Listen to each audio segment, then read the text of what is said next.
In this course, the main thing is to hit the fairways because the rough is pretty thick, which is really hard after that to go for a green or getting close to the flags.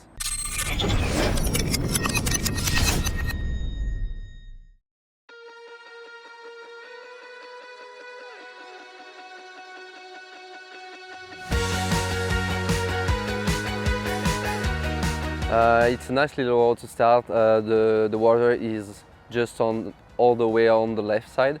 It could be a very hard hole to start when the wind is just blowing into your face, because usually you have to hit like a 2-iron or a 3-wood, but it can change for definitely a driver. Well, the first tee shot is very intimidating, especially if the wind is blowing from right to left, because you are getting, you want to avoid the right rough. Then we have the second hole, is a par 3, pretty long par 3. Normally the wind is just blowing from the back, so it's tough to spin the ball close to a flag, a short flag. So you just need to take it easy and play it just safely on the right side is the best option, I think. The tee shot of the second par 3, especially when the wind is blowing and the pin location is deep left, it's really a big shot, and most of the time they advance the tee at the French Open when they are taking this location. Hole number 3, it's a nice par 5. It's a reachable one, so you just need to hit it the hardest you can on the left side to try to get a chance to reach the green in 2. The bunker side is just short right of the green, is pretty friendly, so don't hesitate to pull the ball there.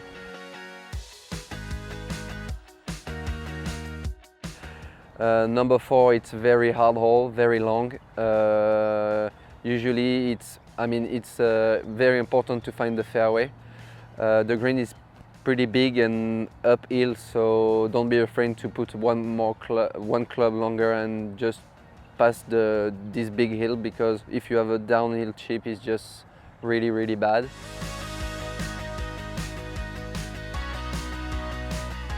Number 5, it's a short dogleg right. Nothing really special, just hitting, don't need to hit the driver, just a 2-iron is enough. The green is pretty easy, nothing very special. You get into with a wedge, so you can be a little bit more aggressive than the other holes.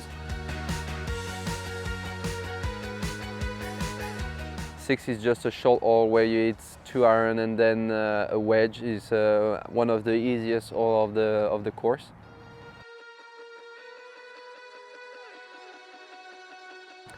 Then number 7, it's a tough one. You have an uphill fairway, you can't really see it, and it's a bit narrow over there. Out of bounds, just all the right side of the hole, so you have to keep the ball left. And then a funny green, because it's very narrow when you start it and it gets bigger, so a short flag is really interesting.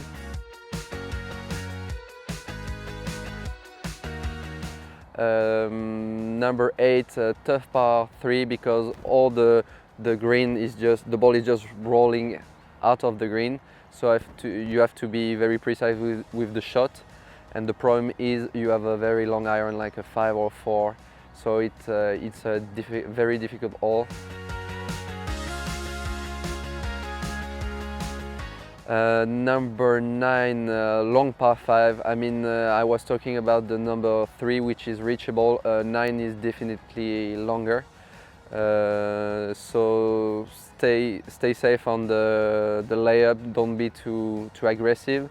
And the third shot is very important, to left the ball just in the left part, because everything going right off the green, it's very tough to have an up and down from there. You can really reach green in 2 if you are a good drive. Either I think you don't need to hit it long, because there are run out and line are not always straight. You get hazard in play and things like that. Then number 10, it's a tricky little one because it's not that long. You have a 2 iron from the tee, or you could hit a 3 or 4 iron also. But it's a very uphill hole, and if you find the rough on the right side, it's just really hard to put the ball onto the green.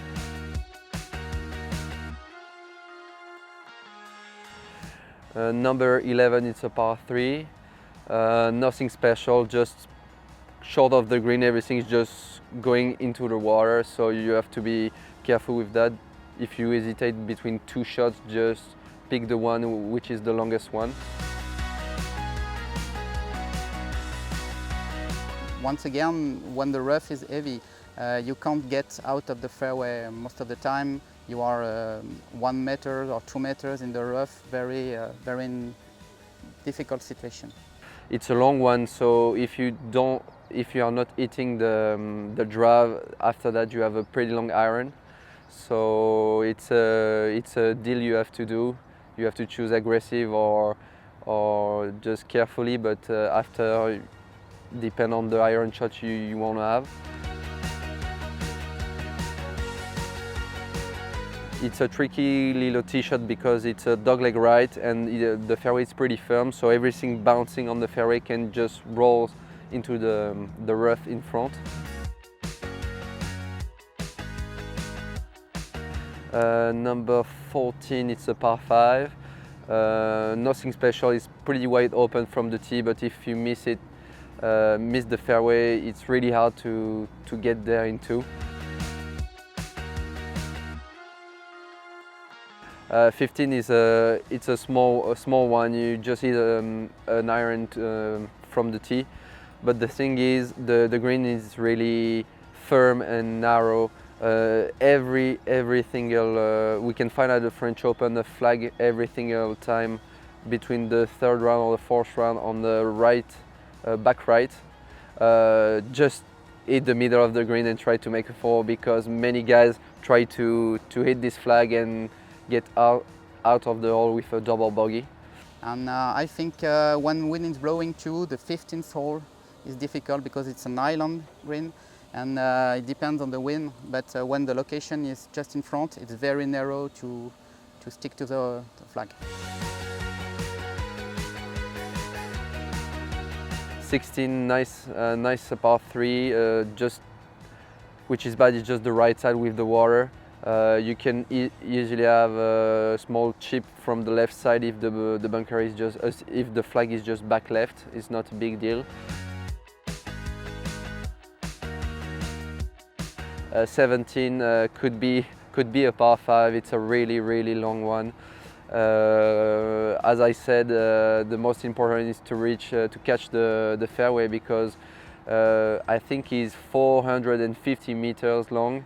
So if you miss the fairway, it's just so bad for you and so hard to get there into. Then the 18 used to be a par 5 also. Very long hole. I mean, it's one of the nicest hole I ever played. It's a really long one, tricky one. You can also hit the 3-wood on the left side, or try to be more aggressive with a driver. The second shot is very demanding, and so it's very strategic. You have to really place your shot, anticipating the pin location to have the best angle, to have most of green to work with. I mean, it's a great finishing hole for an event like a Ryder Cup, because if a match is going there, it's going to be very exciting to see that.